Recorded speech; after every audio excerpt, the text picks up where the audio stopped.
بات ہوتی ہے آپریشنز کی. 2002 میں تقریباً 9/11 کے بعد جب حالات بگڑے اور اس کے بعد دہشت گردی عروج پر آئی تو 2004 میں میرے لیڈر میرے قائد جناب عمران خان صاحب نے اسمبلی کے فلور پہ کہا تھا کہ ملٹری آپریشن کسی مسئلے کا حل نہیں ہے. اور آپ جہاں پر اپنی فوجیں بھیج رہی ہیں حکومت وقت سے وہ مطالبہ کر رہا تھا کہ یہاں پر نہ بھیجیں کیونکہ فاٹا ایک دلدل ہے. یہاں پر آپ جا تو سکتے ہیں لیکن وہاں سے پھر واپس آنا بہت مشکل ہے کیونکہ وہ لیڈر تھا, لیڈر ہے اور لیڈر انشاءاللہ رہے گا. اس کا ایک ویژن تھا اور وہ اپنے ویژن میں یہ دیکھ رہا تھا کہ جو حالات پاکستان پر آ رہے ہیں وہ پاکستان کو تباہی کی طرف لے کر جائیں گے. بہرحال اس کا موقف نہ ہی سنا گیا نہ اس پر عمل کیا گیا. ملٹری آپریشنز ہوئے, کبھی ضرب عذاب, کبھی کوئی اور, کبھی کوئی اور, کبھی کوئی اور.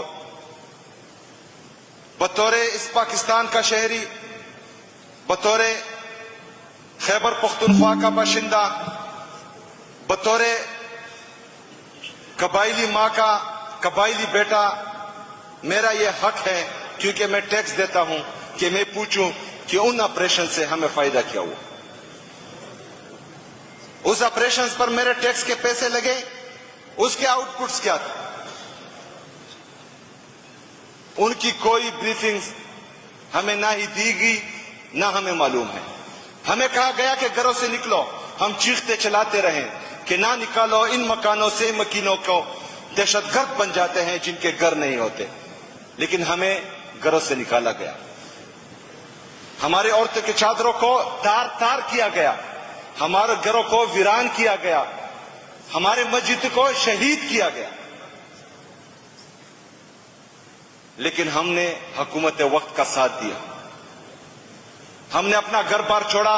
ہم سے یہ وعدہ کیا گیا کہ جب ملٹری آپریشن ختم ہوں گے تو آپ لوگوں کو باعزت طریقے سے ہم واپس بھیجیں گے اور آپ اپنے گھروں میں باعزت طریقے سے پرامن طریقے سے رہ پائیں گے. لیکن آج بھی اسپیکر صاحب, میں اپنے لوگوں کے لیے, اپنے تیرا کے عوام کے لیے, اپنے راجگال کے عوام کے لیے کبھی ایک دروازہ کھٹکھٹاتا ہوں, کبھی دوسرا دروازہ کھٹکھٹاتا ہوں, لیکن ان کو ریلیف نہیں مل رہا. مطلب 20 سال کی قربانیاں دے کر بھی ہمیں انصاف نہیں مل رہا, ہمیں پرامن ماحول نہیں مل رہا. جن لوگوں نے قربانیاں دی, جن کی شہادتیں ہوئی, جن کے گھر اجڑے, جن کے مسجد شہید ہوئی, جن کے حجرے ویران ہوئے, ان کو کوئی کمپنسیشن نہیں ملی. وہ کمپنسیشن تو نہیں, ابھی ایک دوسرا ڈرامہ وفاقی حکومت نے شروع کر دیا کہ عزم استحکام ہوگا. عزم استحکام, ان کو صرف اور صرف سیاسی استحکام اس ملک میں لانا ہوگا. بند کمروں کے فیصلے عوام پر مسلط نہ کیے جائیں تو انشاءاللہ سیاسی استحکام ہوگا.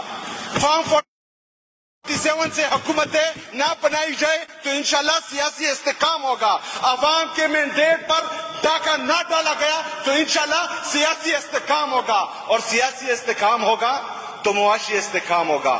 معاشی استحکام ہوگا تو پرامن ماحول ہوگا, امن آئے گا, خوشحالی آئے گی, ترقی آئے گی. اس خیبر پختونخوا میں جناب اسپیکر صاحب, آپ کو بابڑا کا واقعہ یاد ہوگا. 12 اگست 1948 وہاں پر بھی تقریباً 150 پختون مارے گئے, تقریباً 400 سے زیادہ پختون شہید ہوئے. پاکستان 1 سال کا بھی نہیں تھا اس وقت. 12 اگست 1948. آج 19 جولائی 2024 ہے اور ایک دفعہ پھر میرے پختونوں کو لہو لہان کیا گیا, ان پر فائرنگ کی گئی, ان کو شہید کیا گیا, ان کو زخمی کیا گیا. تو کیا بدلا اس پاکستان میں؟ کچھ نہ بدلا, وہی ماحول ہے. اچھا, قربانی بھی ہم دے رہے ہیں, شہید بھی ہمیں کیا جا رہا ہے, گولی بھی ہم پر چل رہی ہے اور پھر دہشت گرد بھی ہمیں کہا جا رہا ہے.